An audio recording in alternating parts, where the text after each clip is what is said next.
suicides. You can't have depression, anxiety or such things. Also if you have one very less people care of, because, man up my dude. If you can't handle it alone, stoically, you're a failure. Your only worth is what you can provide to other people.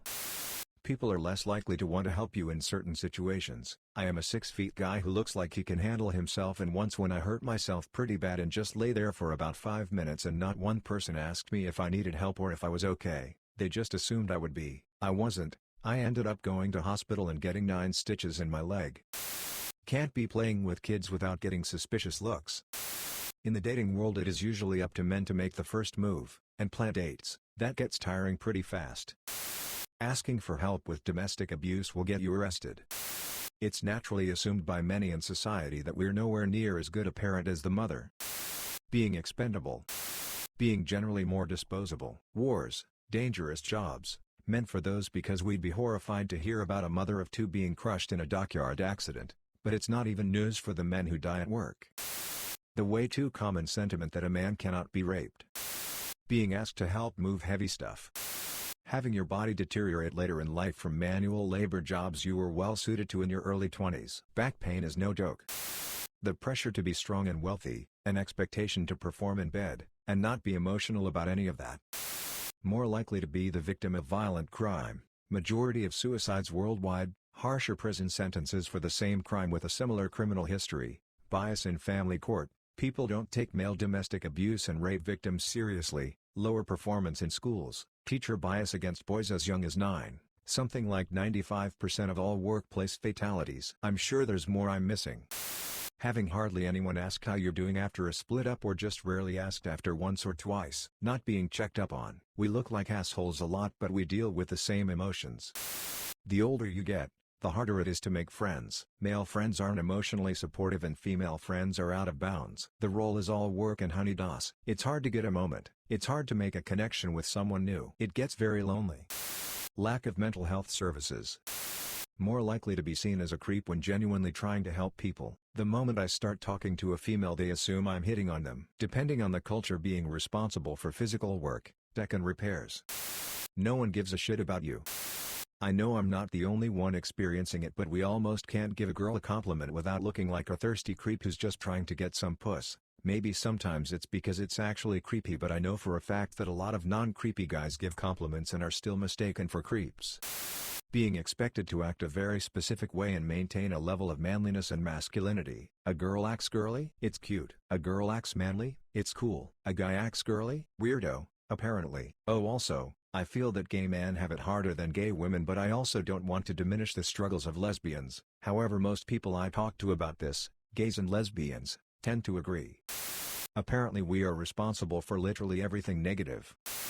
We are creepy if we try to start a conversation with someone. We have to be tremendously cautious around children, can't even smile at them and say hi if they're looking at us, lest people instantly assume we have some nefarious reason for being a decent human and smiling. Car insurance is through the roof. In the event of an emergency we are taught to believe our lives are worth less than the people's around us. After about 100 times hearing "save the woman and children," you start to think you aren't worth anything. The emotional burden is quite significant. If we are emotionally mature and don't respond to perceived threats with aggression, we are weak. The subtleties of masculinity are honestly exhausting because men are socialized to view conversational power structures as who's up and who's down. In any given conversation, the subtleties are truly a heavy burden when you are aware enough to notice how much they control our behaviors and thoughts. We don't dare feel pain openly. There are so many narratives about what a real man is. We have to be strong but sensitive, kind but not a simp, tough but not bullish, simultaneously both the man of the house and an equal partner. I could go on and on forever with the dual messaging. There's reasons suicide rates are high for men. Honestly, for every advantage there is a disadvantage, but the advantages are so significant that it leaves no room in the conversation to openly discuss disadvantages without facing hostility. And don't get me wrong, I'm a feminist that believes the entire world will be better when the systemic sexism that favors men is gone, but goddamn, I'd like to complain once in a while about the disadvantages without hearing "yeah, well, at least you." No one is out to help you. Everyone thinks you are a villain no matter what. Regardless of what you are doing or your intentions, they always fear the worst. Being looked down on for needing help or being worse off than expected is all your fault and not just the cards you were given. It's all something you did and you fucked up all because you have male privilege. I hate it. I'm a human too. Treat me like one.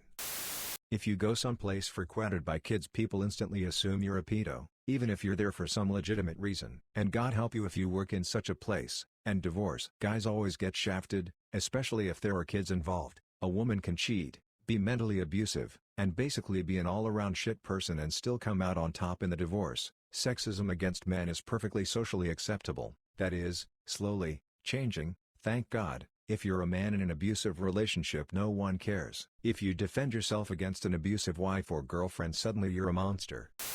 Few women I know volunteer to kill that big spider or investigate the weird noise at 2 a.m. that might be a burglar. When a boat is sinking or a place is on fire, it's women and children first. Many men work dangerous jobs that injure or kill them in much higher rates.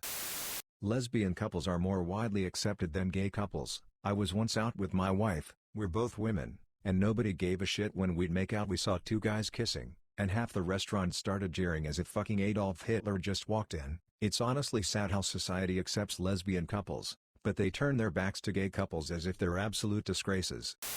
I'm ugly, and in the 38 years I'm alive I've never gotten a compliment or been flirted with. Never gotten a Valentine's card or been asked on a date. It hurts every day. Don't think most women have this problem. Guy friends who talk about how many women they have fucked. When you tell them you don't really want to know about that, and when you don't want to tell them how much of a stud you yourself are, you will be laughed at and or called gay. I don't give a shit about your sex life. I am not 14 anymore. Thanks for listening.